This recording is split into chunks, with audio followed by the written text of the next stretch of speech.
Officer James Wilson drove his police car slowly through the east side of town. He had worked in this area for 15 years. Everyone in the police station knew what kind of cop he was. He did not treat all people the same. He stopped black and brown people more than white people. He used too much force when he arrested them. He made mean comments about their skin color when his bosses were not around to hear. Some of the other police officers did not like what Wilson did, but they stayed quiet. They did not want trouble. Other officers agreed with Wilson but did not say so out loud. The police chief got many complaints about Wilson over the years, but the chief always threw them away. He said the people who complained were just trying to get out of trouble.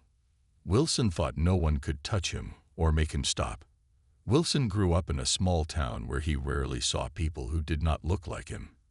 His father taught him to fear people with different skin colors. When Wilson became a cop, he brought these old ideas with him. Each time he stopped someone who was not white, it made him feel powerful. He enjoyed making them afraid. The police station had rules against treating people differently because of their skin color, but Wilson found ways around the rules. He would say he smelled something strange from the car, or he would claim the person looked nervous, or he would say they matched the description of someone who had done something wrong. These were all excuses to stop and search people he wanted to target. Wilson kept a notebook where he counted how many tickets he gave to different types of people. He never showed this to anyone. It was his private score sheet. The numbers made him proud. He thought he was cleaning up the city by targeting certain groups. He did not see how wrong this was. At home, Wilson had a wife named Linda and 2 children. Linda sometimes asked why he was so angry all the time. Wilson never gave her a real answer. His children learned not to ask about his work. There was a wall between Wilson and his family that grew taller every year. Linda thought about leaving many times, but she was afraid of what Wilson might do. He had a temper that scared her. On this Tuesday, rain poured down hard. The streets were wet and dark. Wilson was in a bad mood. His boss had told him earlier that day that he needed to improve his attitude. A new officer had reported that Wilson used bad language when talking about a black teenager they had stopped. Wilson was angry that someone had spoken against him. He wanted to make someone pay for his bad day. The rain made it hard to see through the windshield. Wilson turned the wipers to high speed. He drove past shops closing for the night.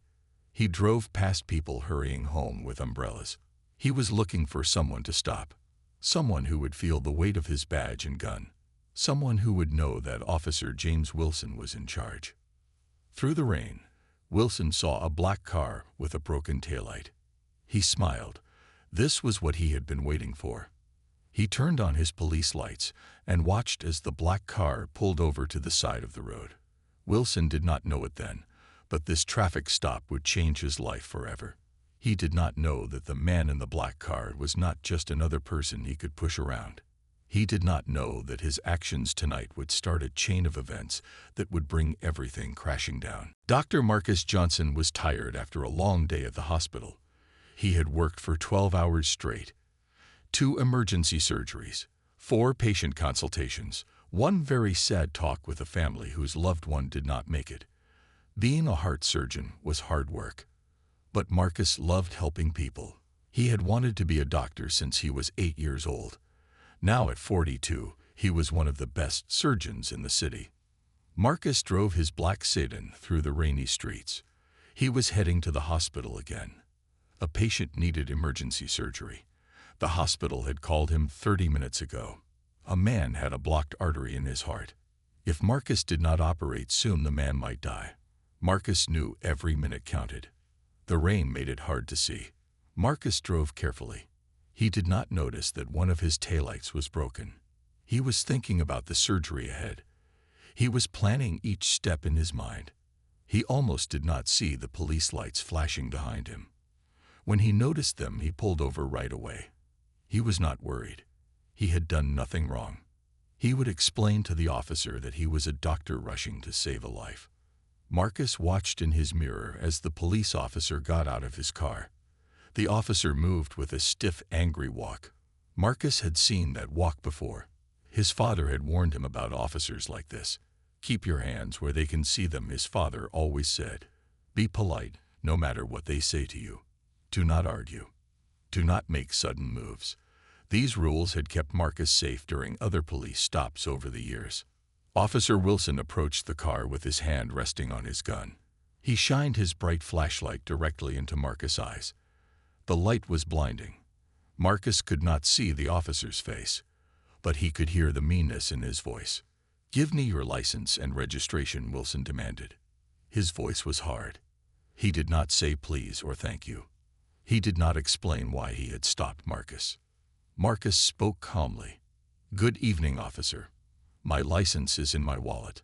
My registration is in the glove box. May I reach for them? Hurry up, Wilson snapped. I don't have all night. Marcus moved slowly. He did not want to make any sudden movements. As he handed his documents to Wilson, he tried to explain. Officer, I am Dr. Marcus Johnson. I am a surgeon at City Hospital. I have been called in for an emergency heart surgery. A patient is waiting. His life depends on me getting there quickly. Wilson did not seem to listen. He looked at the license with a frown. Step out of the car, he ordered. But Officer, Marcus began. I really need to. I said step out, Wilson repeated louder. The rain was pouring down, but Wilson did not care. Marcus stepped out into the rain. His white doctor's coat was soon soaked. Water dripped down his face. Wilson made him stand by the car while he searched the inside. This was not right. Wilson had no reason to search the car. But Marcus stayed quiet. He knew that arguing would only make things worse. Wilson dug through the glove box. He looked under the seats. He opened the trunk. He seemed disappointed that he found nothing wrong. Still, he took his time writing a ticket. He wrote down 3 violations: a broken taillight, improper lane change, speeding. Marcus had only done one of these things. The taillight was broken, but Marcus had not known about it. He had not changed lanes improperly. He had not been speeding. When Marcus tried to explain again that he needed to get to the hospital, Wilson laughed. Sure, you're a doctor, he said with a mean smile. And I'm the president. Just pay your ticket and drive more carefully. We don't like your kind of driving in this neighborhood. Marcus understood what Wilson really meant. The officer did not believe he was a doctor, or perhaps he did not care. By the time Wilson finally let him go, Marcus was 2 hours late for his surgery. Another doctor had to step in. The patient survived, but it had been a close call.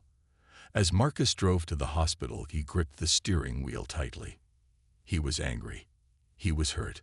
But mostly he was tired. Tired of being treated this way because of his skin color. Tired of having to be extra careful. Tired of having to prove he belonged in his own city. This time would be different, Marcus decided.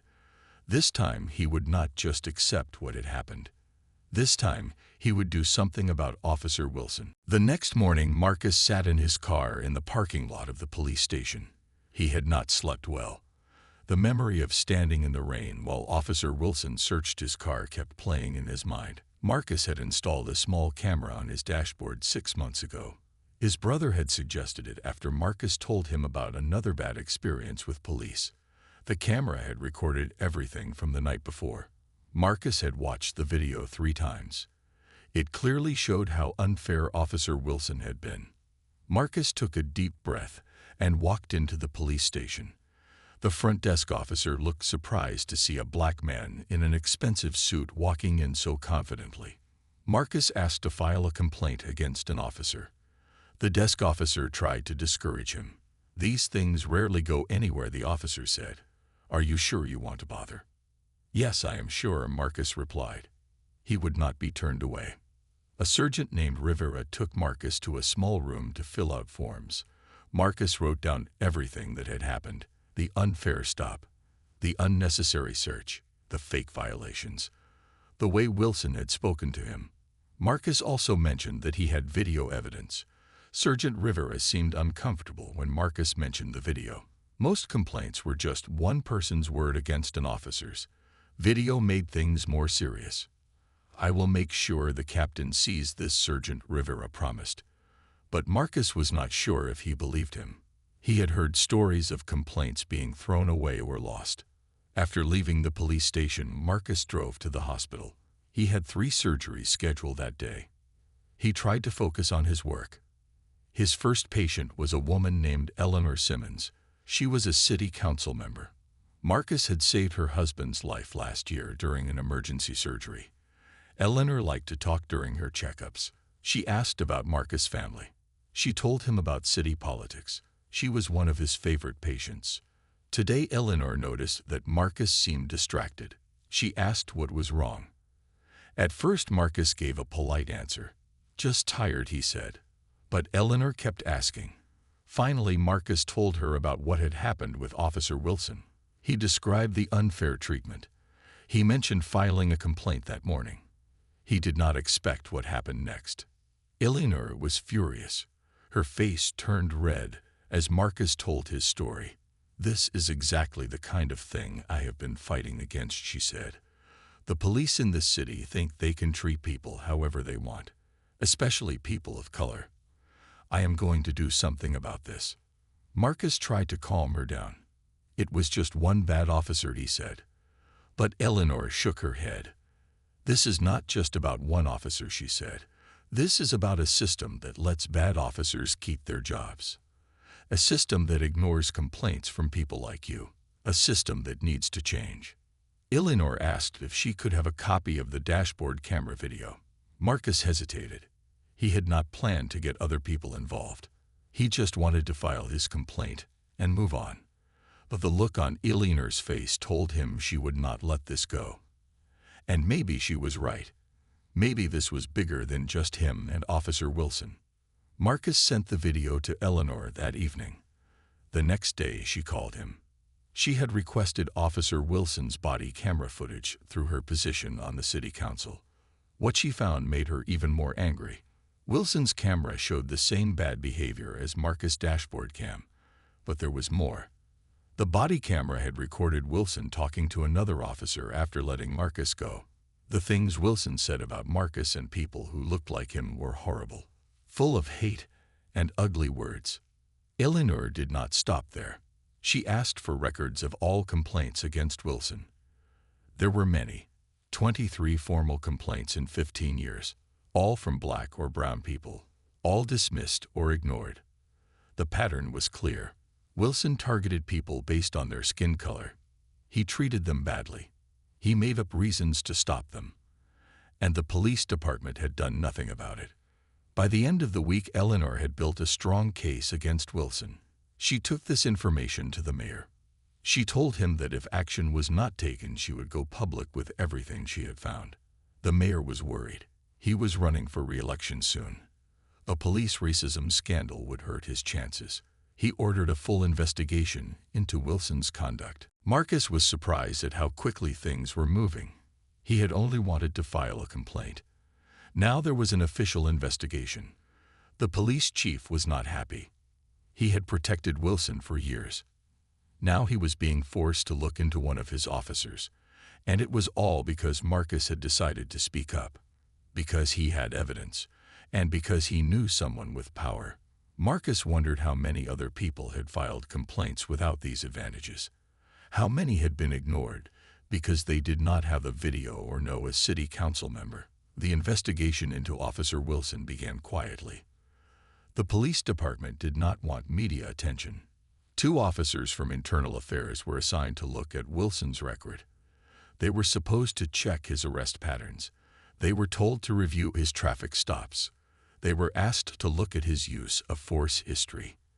The chief expected them to find nothing serious, just a few mistakes that could be fixed with more training. The chief was wrong. The 2 investigators were Officer Chen and Officer Rodriguez. Unlike the chief, they took their job seriously. They spent hours looking at Wilson's files. They interviewed people Wilson had arrested. They watched body camera videos from his stops. They collected data about who Wilson pulled over. The pattern was impossible to ignore. Wilson stopped black drivers 8 times more often than white drivers. He searched their cars without good reasons. He used force during 40% of arrests involving black or brown people. but only 5% with white people. The difference was too big to be just chance. It showed a clear pattern of targeting people based on race. When Officer Chen took these findings to the chief tried to bury them. He said the numbers could be explained in other ways. He suggested that maybe Wilson patrolled areas with more crime. Maybe the people he stopped really were doing something wrong. Maybe they were more likely to resist arrest. Chen pointed out that other officers working the same areas did not show these patterns. The chief still wanted to protect Wilson. But the mayor was breathing down the chief's neck. The mayor was worried about bad press. He was worried about losing votes. He ordered the chief to take action. Reluctantly, the chief suspended Wilson without pay. There would be a hearing to decide his future with the department. The news spread quickly through the police station. Officers who had ignored Wilson's behavior for years now avoided him. No one wanted to be associated with his trouble. Wilson was shocked. He had been a police officer for 15 years. He had never been punished before. He had always believed the department would protect him. Now he felt betrayed.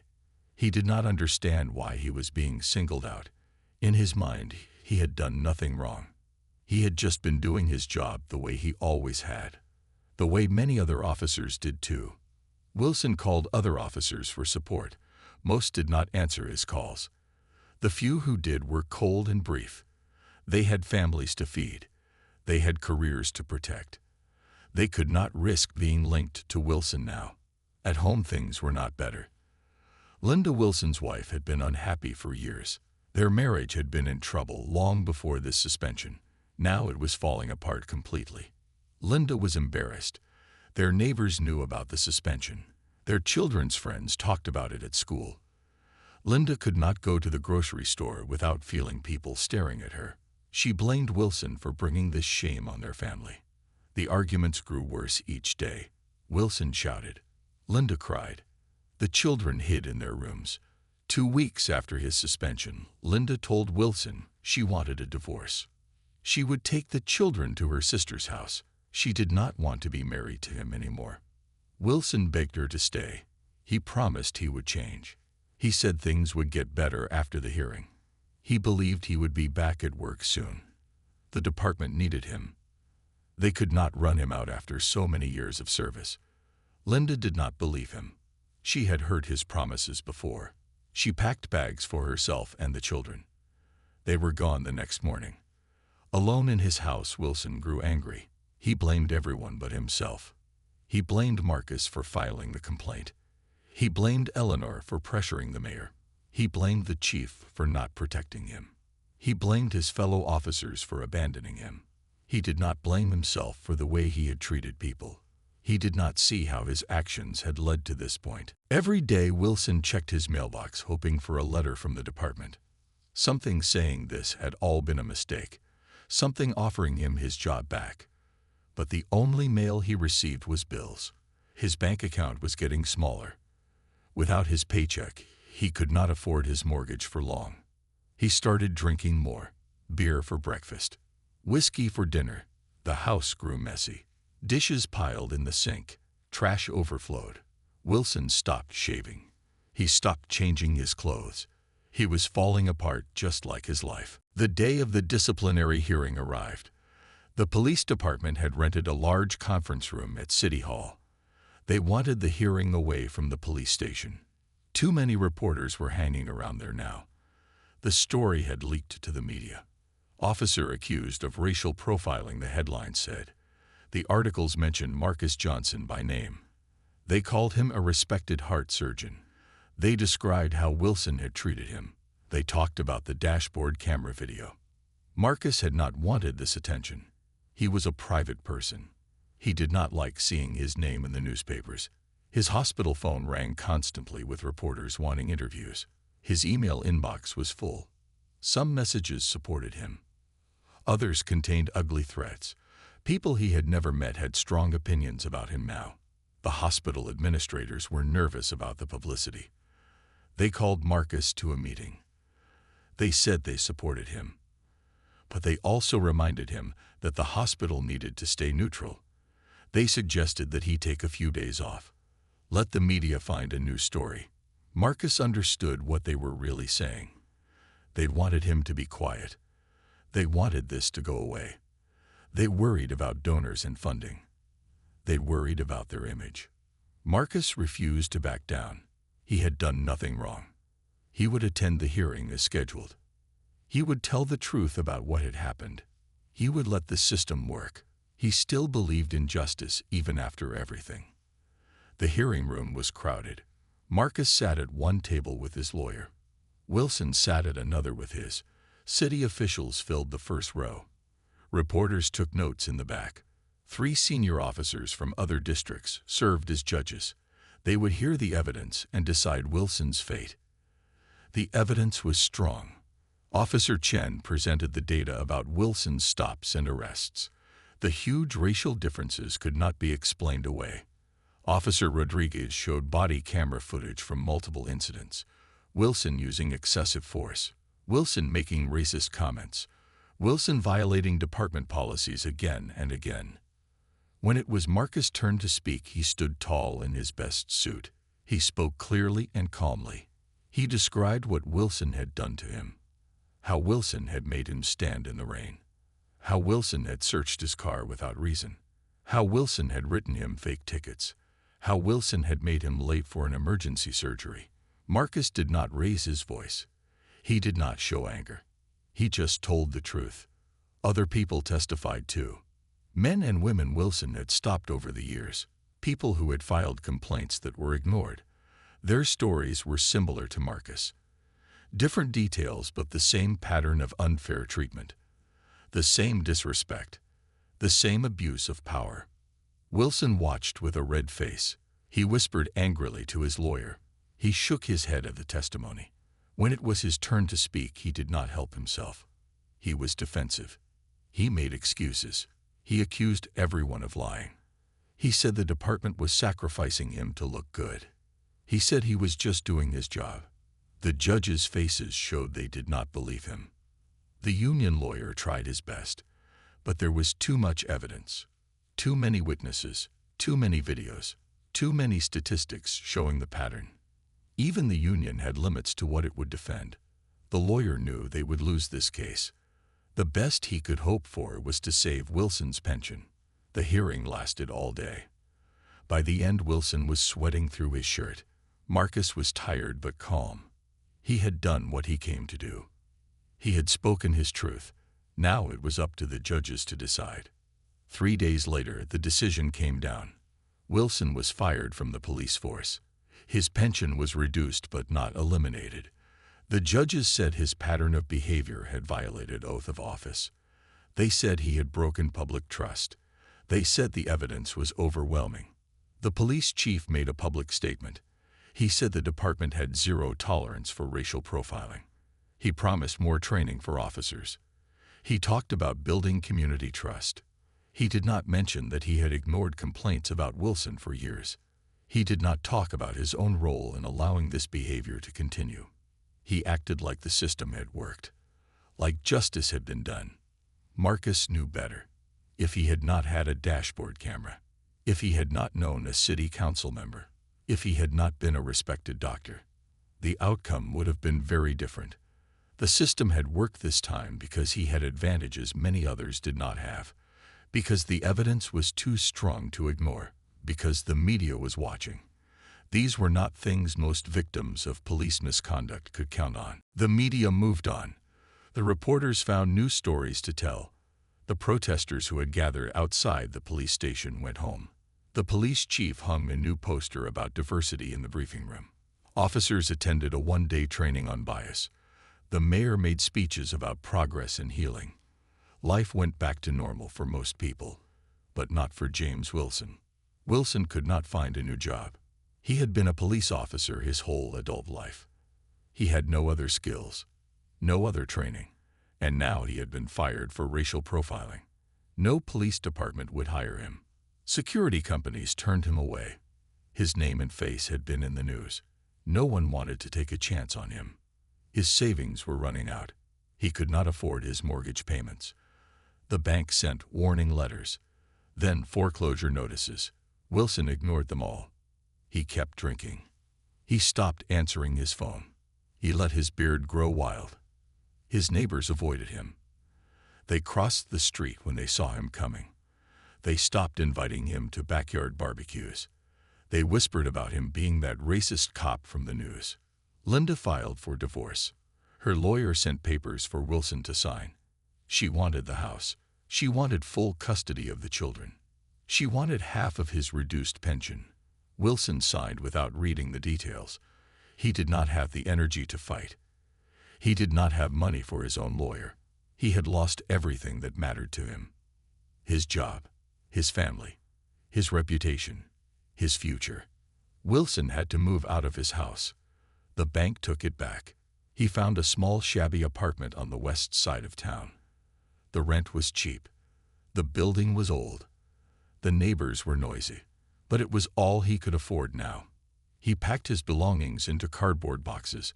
There were fewer than he expected. 15 years in the house, and he could fit his life into the trunk of his car. The apartment was one room with a tiny kitchen and bathroom. The walls were thin. Wilson could hear his neighbors arguing. He could hear babies crying. He could hear music playing late into the night. He put his few things away. His police uniform went into the closet. He would never wear it again, but he could not bring himself to throw it away. His wedding picture went into a drawer. Too painful to look at. His gun had been taken when he was fired. He sometimes reached for it out of habit before remembering it was gone. Days blurred together. Wilson slept late. He watched old TV shows. He drank until he passed out. Sometimes he wandered the streets of his new neighborhood. People here did not recognize him from the news. They just saw a sad middle-aged white man with nowhere to go, nothing to do, no one who cared about him. Wilson started eating at a small diner around the corner from his apartment. The food was cheap and greasy. He went there almost every day. The waitress was a kind older woman named Sophia. She called him honey and remembered how he liked his coffee. She did not know who he was. She just saw a lonely man who needed a friendly face. Wilson left her big tips from his dwindling money. It was worth it to have someone smile at him. One day Wilson saw Marcus Johnson at the diner. Marcus was talking to the owner. They seemed to know each other well. Wilson ducked his head and tried to leave before being seen. But he was too late. Marcus looked up and their eyes met across the room. Wilson expected anger, hatred, satisfaction at his downfall. Instead, Marcus just nodded politely and went back to his conversation. Wilson learned from Sophia that Marcus came to the diner often. He had grown up in this neighborhood. His parents still lived a few blocks away. The diner owner was a childhood friend. Marcus had moved to a bigger house in a nicer part of town. But he came back to visit, to remember where he came from, to stay connected to his roots. This information made Wilson uncomfortable. He had always seen Marcus as an outsider, someone who did not belong in his patrol area. Now Wilson realized that Marcus had deeper connections to this neighborhood than he did. Marcus had history here. Family. Friends. Wilson was the outsider now, the stranger who did not belong. The shame Wilson felt was new to him. He had never questioned his actions before. He had never put himself in someone else's shoes. He had never considered how his behavior affected others. Now alone with his thoughts, he had time to reflect. Time to see himself through new eyes. He did not like what he saw. 6 months after losing his job, Wilson still had no direction in life. His pension money covered rent and basic food. Not much else. He had stopped looking for work. What was the point? No one would hire him. He spent his days watching television, reading old magazines, walking around the neighborhood with no destination in mind. His health was getting worse.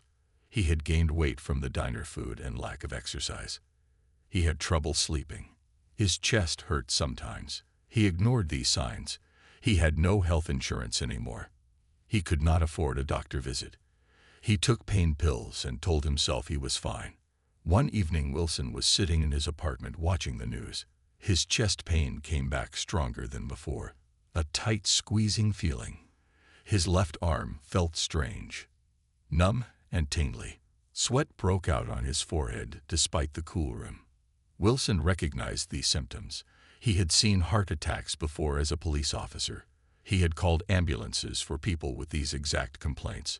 Now it was happening to him. Wilson tried to reach his phone. It was across the room. His legs felt heavy. The pain was crushing now, like an elephant sitting on his chest. He managed to get to his feet. 1 step, 2 steps. The room was spinning. The floor came up to meet him. Everything went black. Wilson did not know how long he was unconscious. When he opened his eyes, the pain was still there. Worse now, he could barely breathe. He dragged himself across the floor to where his phone had fallen. With shaking hands, he dialed 911. The dispatcher asked questions. Wilson could hardly speak. He gave his address, said heart attack. Then he passed out again. The paramedics found Wilson on the floor, barely breathing. They worked quickly. Oxygen mask, IV line, heart monitor. The machine showed a dangerous rhythm. Wilson was having a major heart attack. They loaded him into the ambulance. Sirens wailing, lights flashing, racing through traffic to City Hospital, the closest and best hospital for heart emergencies. In the emergency room, doctors and nurses swarmed around Wilson. They gave him medicine to thin his blood. They did tests. They confirmed what the paramedics suspected: a massive heart attack. A major artery to his heart was blocked. Wilson needed surgery immediately. Without it, he would die. The emergency room doctor called for the cardiac team. The on-call surgeon was Dr. Marcus Johnson. He was already at the hospital finishing paperwork from an earlier surgery. He responded to the call right away. The nurse handed him the patient's chart. Wilson James, male, age 45, heart attack, needs emergency bypass surgery. Marcus looked at the name again, then at the face of the unconscious man being prepared for surgery. It was him, Officer Wilson, the man who had pulled him over that rainy night, the man who had treated him so badly, the man whose career and life had fallen apart because of what had happened between them. For one brief moment, Marcus hesitated, not because he was considering refusing to help. That thought never crossed his mind. He was a doctor.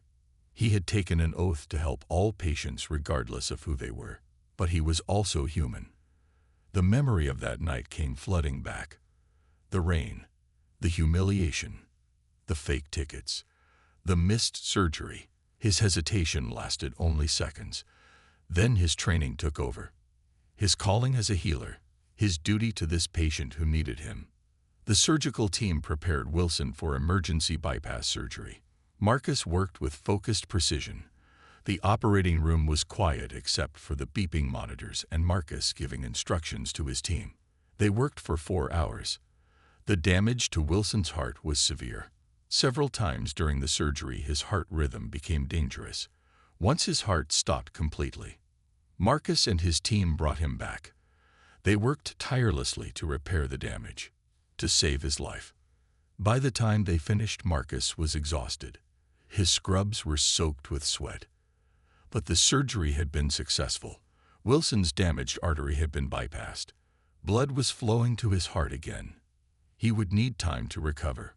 Weeks in the hospital, months of rehabilitation. His life would never be exactly the same, but he would live. Marcus had made sure of that. After the surgery, Marcus went to the waiting room. There was no family there for Wilson. No wife, no children, no friends. The only person waiting was Sophia, the waitress from the diner. She had heard the ambulance and seen them take Wilson away. She had followed to the hospital because she knew he had no one else.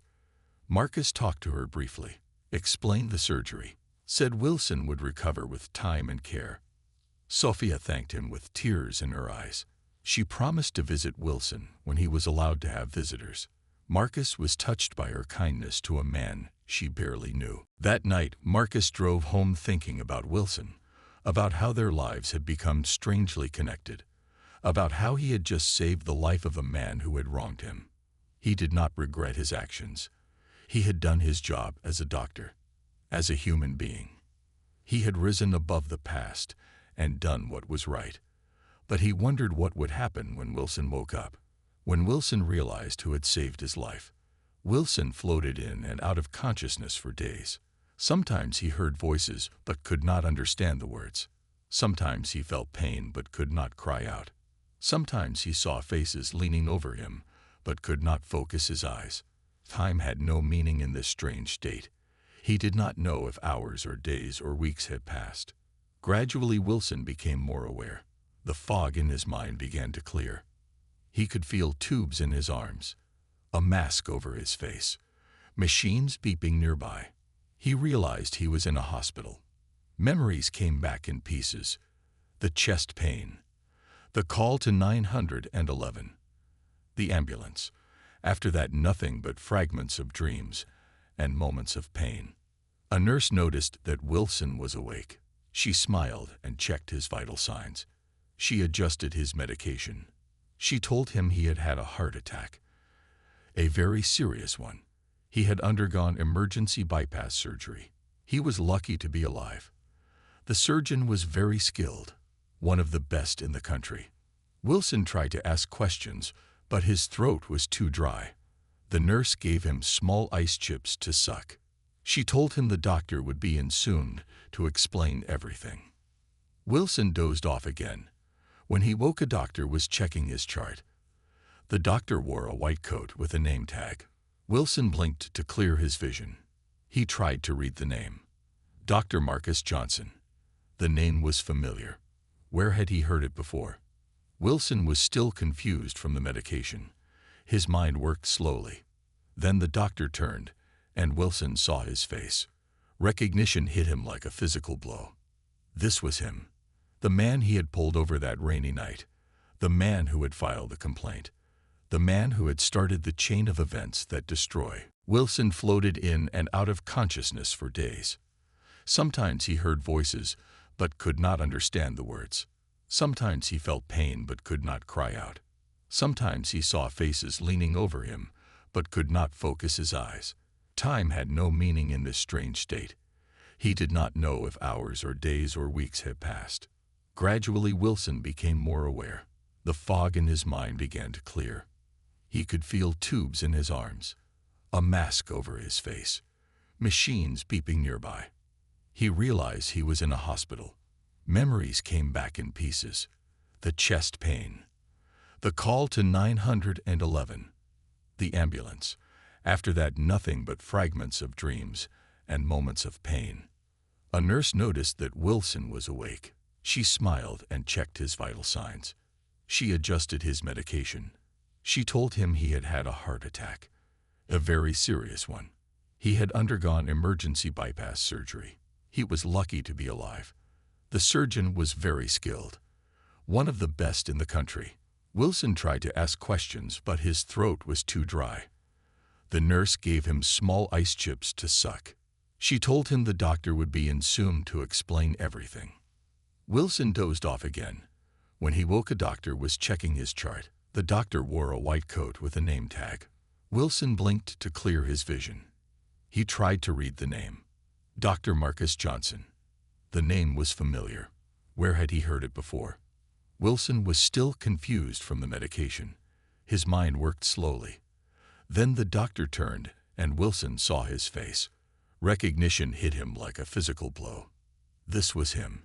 The man he had pulled over that rainy night. The man who had filed the complaint. The man who had started the chain of events that destroyed his life. "You," Wilson whispered. His voice was hoarse from the breathing tube that had been removed only yesterday. Marcus nodded. "Yes, Mr. Wilson. I am Dr. Johnson. I performed your bypass surgery 3 days ago." Wilson stared in disbelief.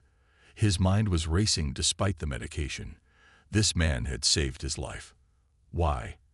After everything that had happened between them. After what Wilson had done to him. After Wilson had lost everything because of him.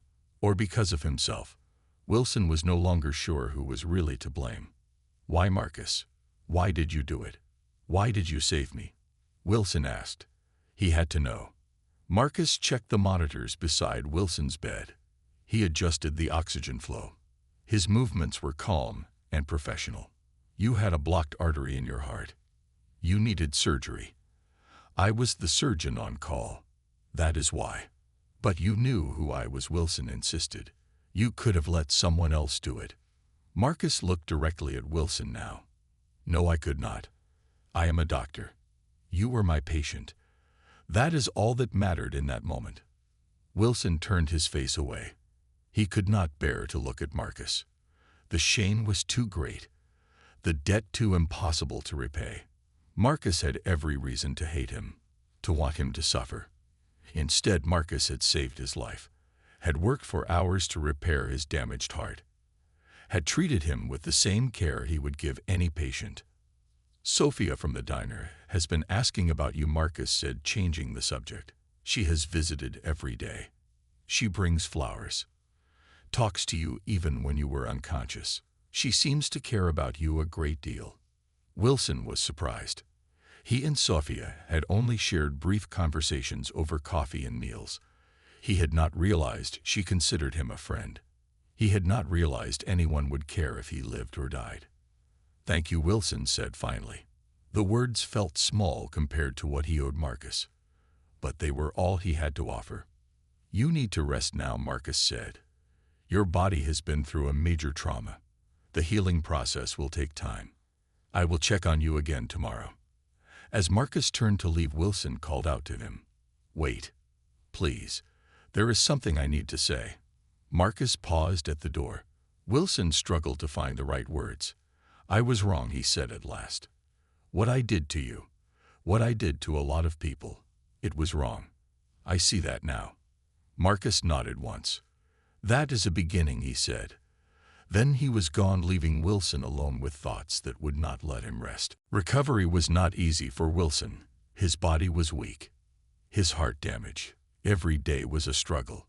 Simple things like sitting up in bed or walking to the bathroom took all his strength. The physical pain was constant, but the emotional pain was worse. Being in the hospital gave Wilson too much time to think, too much time to remember, too much time to face truths he had spent years avoiding. Sophia visited every day. She brought homemade food that Wilson was not supposed to eat. She told him stories about the diner. She treated him like an old friend, not a disgraced former police officer. Her kindness made Wilson uncomfortable.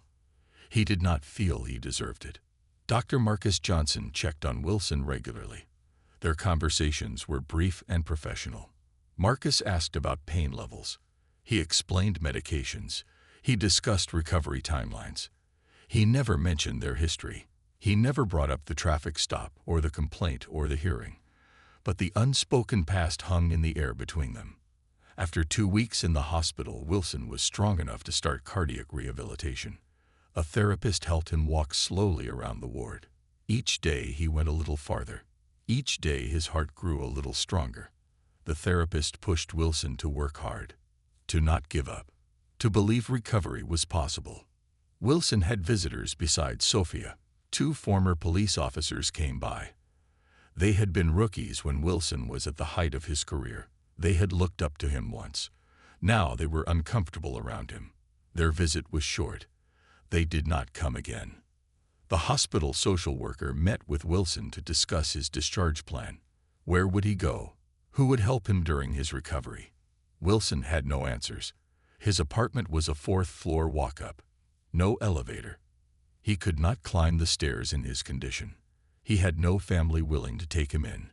No friends offering spare rooms. The social worker suggested a nursing facility for his continued recovery. Wilson agreed. He had no other options. A hospital bill came to Wilson's room. The amount made his stomach drop. More money than he would see in years. His reduced pension would never cover it. The surgery alone cost thousands. Then the hospital stay, the medications, the rehabilitation. Wilson had no health insurance, no savings, no way to pay. The next day, the social worker returned with surprising news. His bill had been paid in full. An anonymous donor had covered all his medical expenses. Wilson asked who would do such a thing. The social worker said she did not know. The donation had been arranged through the hospital's charitable foundation. The donor wished to remain unnamed. Wilson knew it was Marcus. It could not be anyone else. First, Marcus had saved his life with his surgical skills. Now he had saved Wilson from financial ruin. The debt between them grew larger, more impossible to repay.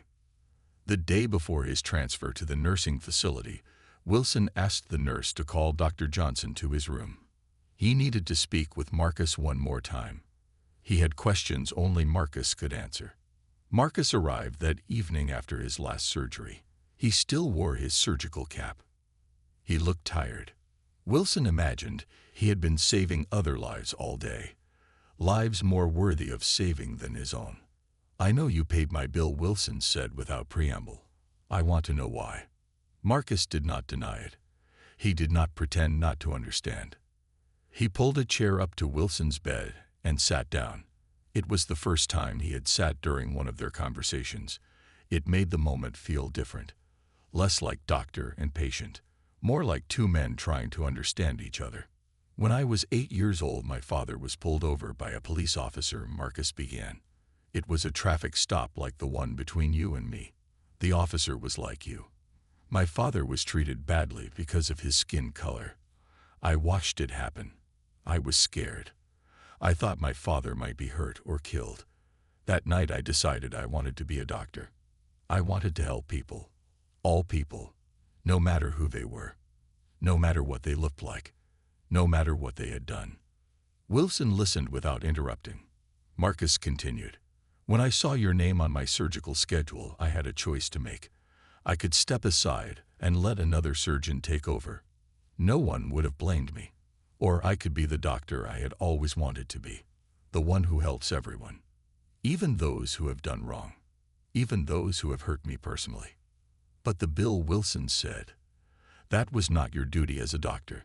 You did not have to do that." Marcus looked thoughtful. "No, I did not have to. But I chose to. You have lost a lot, Mr. Wilson. Your job, your family, your home, your health. You have a long road ahead of you. The bill would have been one more impossible burden. I have been fortunate in my life. I have a successful career. I can afford to help you in this way." Wilson shook his head. "I do not understand you. I would not have done the same if our positions were reversed."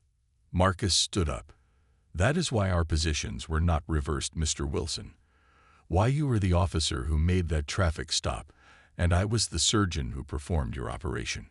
We made different choices throughout our lives. Those choices led us to very different places." As Marcus reached the door, Wilson called out, "I am sorry." It was the first time in his adult life he had spoken those words and truly meant them. "I am sorry for what I did to you. For what I did to many people over the years. I was wrong." Marcus turned back. His expression was solemn, but there was kindness in his eyes. "I believe you, Mr. Wilson, and I accept your apology. But I am not the only one you need to apologize to. There are many others." "I know," Wilson said. "If I get the chance, I will try to make amends." Marcus nodded. "That would be a good way to honor your second chance at life." After Marcus left, Wilson lay in his bed thinking about the future. His life had been destroyed, but he was still alive, still breathing, still able to make new choices. Marcus had given him that opportunity, not just with his surgical skills, but with his humanity, his capacity for forgiveness, his willingness to see beyond the past. Wilson did not know if he could change, if he could become a better person, if he could make amends for years of wrong actions. But for the first time he wanted to try. He wanted to prove worthy of the second chance he had been given. He wanted to rebuild his life on a foundation of truth and fairness instead of hatred and fear. It would not be easy. It might not even be possible. But he would spend whatever time he had left trying. That was the least he could do with the gift Marcus had given him, the gift of life, and the greater gift of seeing himself clearly for the first time.